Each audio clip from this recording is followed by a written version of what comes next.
এবার কিছু কালার এবং অন্য ডিজাইন একটু দেখো। আমি শুধু দিয়ে দিচ্ছি, ছবি দিয়ে দিচ্ছি, এগুলো আর করছি না, প্যাকেট থেকে ওপেন করছি না। এই দেখো, এই একটা কালার,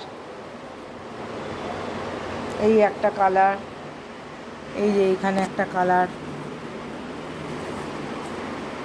এগুলো কিন্তু দামও বেশি নয়, 300 টাকা দাম।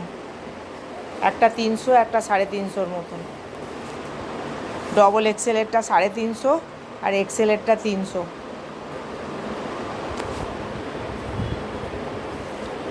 কালার দেখো,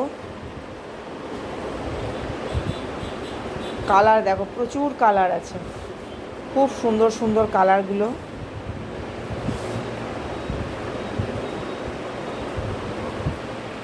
এই দেখো, পরলে এরকম সুন্দর লাগবে দেখতে ওই গেঞ্জিটা। জিন্সের সঙ্গে এই জিনিসগুলো পরলে তো খুব ভালো লাগে।